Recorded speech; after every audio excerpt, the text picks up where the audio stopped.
Hay elecciones generales en el Reino Unido el 7 de mayo, el jueves. Hay tres candidatos principales: David Cameron, el primer ministro actual conservador; Ed Miliband, el líder del Partido Laborista que está en la oposición; y Nick Clegg, que es el hombre que encabeza a los liberales demócratas. Están en juego los 650 escaños de la Cámara de los Comunes. Actualmente los conservadores de Cameron tienen 302 escaños, están aliados con los liberales demócratas, que tienen 56, y los laboristas, que están en la oposición, controlan 256.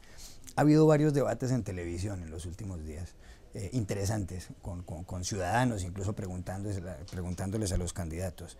En el último, según las encuestas posteriores a ese debate, Cameron salió victorioso. El 44% de los ciudadanos dijeron que él había ganado, el 38% le atribuyeron la victoria a Miliband y el 19% a Clegg. Pero la pregunta, y ahí voy al tema, es que la revista The Economist, uno de los semanarios más importantes del mundo, en su editorial se decanta por Cameron, porque dice que la economía la ha manejado razonablemente bien, que habría podido hacerlo mejor, y por otra parte, que él quiere convocar un referendo a ver si el Reino Unido continúa dentro de la Unión Europea, y dice que habría que ver qué puede pasar ahí. Pero desconfía el Economist de Miliband.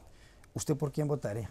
Uy, yo afortunadamente no voto. Yo creo que es una pregunta muy difícil de responder, incluso para los propios británicos, ¿no? De hecho, leí esta mañana una encuesta, creo que en el Financial Times, que atribuía 274 escaños al Partido Conservador y 270 a los laboristas, ¿no?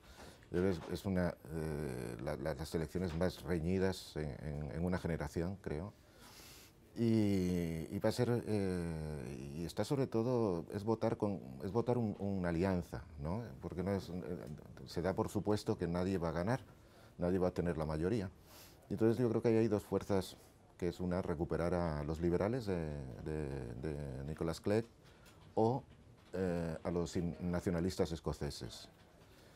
Yo creo que tanto Tories como laboristas prefieren a Clegg, por la complicación constitucional, incluso me atrevería a decir que el chantaje político que puede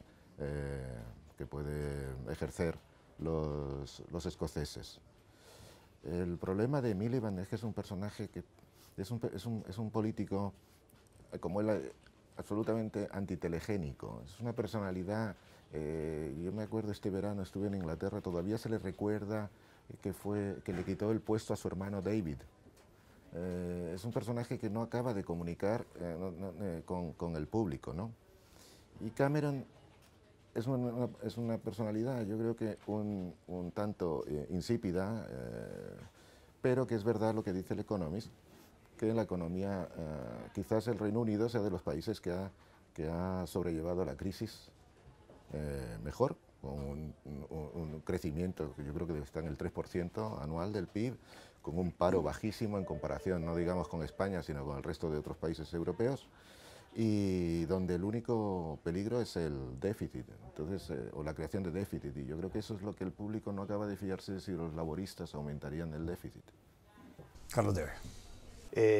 Bueno, pues yo tampoco tengo que votar, evidentemente no puedo votar en las elecciones británicas, pero creo que me encontraría también en una situación muy parecida a la de la mayoría de los jóvenes del Reino Unido, que en las últimas encuestas hablan de que van a votar prácticamente, no sé si el 10, 15, 20% como máximo del descontento frente a los políticos, que no es el descontento frente a la política, porque lo que llama la atención es que hay temas como, por ejemplo, la independencia de Escocia o asuntos de política social, donde la población joven del Reino Unido está muy movilizada y le interesa la política, pero sin embargo los candidatos que se presentan esta vez en las elecciones, por lo que dice Luis también, por la personalidad que tiene Miliband, por el hecho de que Cameron haya estado ya en el poder, no están enganchando con la población, con lo cual yo creo que estaría en esa posición de no saber muy bien qué hacer, qué candidato escoger. Desde el punto de vista de fuera del Reino Unido, es cansino también la posición de los británicos respecto a Europa, y esa insistencia constante en que vamos a preguntar si nos vamos a salir de la Unión Europea, vamos a saber si el pueblo británico quiere seguir aquí o no.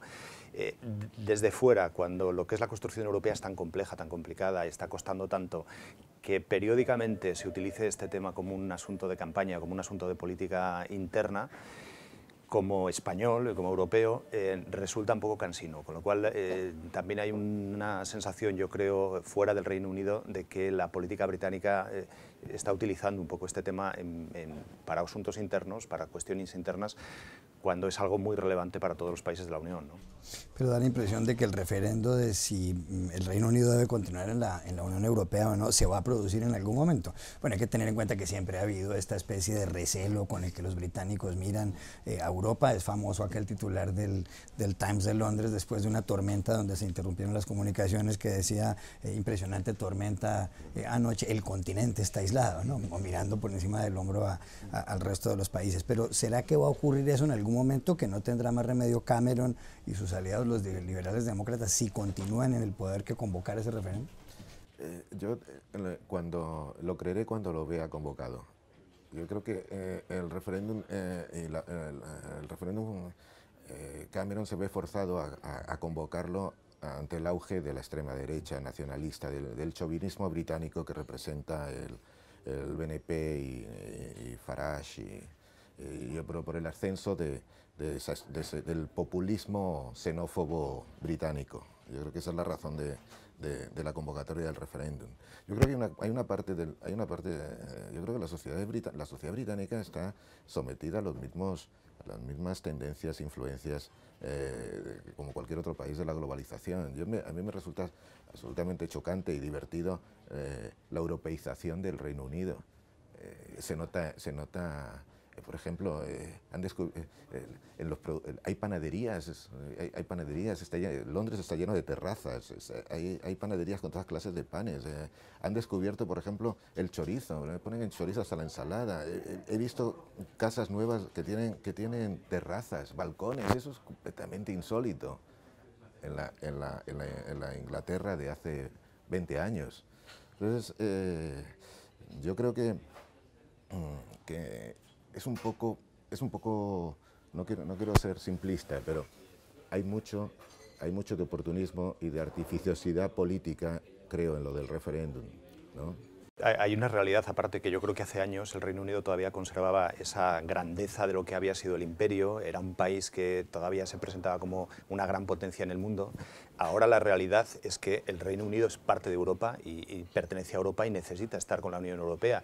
Y ese halo de lo que pudo ser Gran Bretaña hace décadas se ha perdido, no existe. Con lo cual la dependencia o la colaboración con Europa en la realidad es mucho mayor de la que se pueda presentar por parte de los líderes políticos cuando lo que quieren es separarse de Europa. ¿Qué haría el Reino Unido fuera de Europa? No estamos en el siglo XIX, no estamos a principios del siglo XX.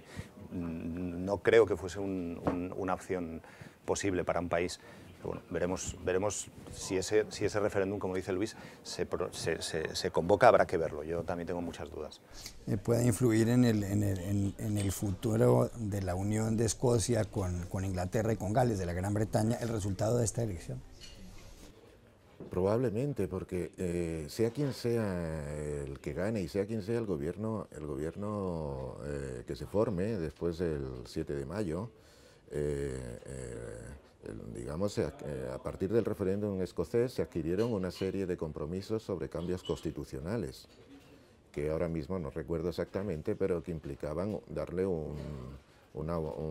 buscar una fórmula donde Escocia y Gales se sintiese mejor representada o tuviese una mayor autonomía en la toma de decisiones que le afectaran a Escocia. Yo creo que ese es un camino de una complejidad constitucional terrible, donde me imagino que el buen sentido pragmático británico será esencial, pero ese compromiso existe. O sea, que yo creo que ese problema me parece casi más difícil de resolver con éxito que el del referéndum sobre Europa.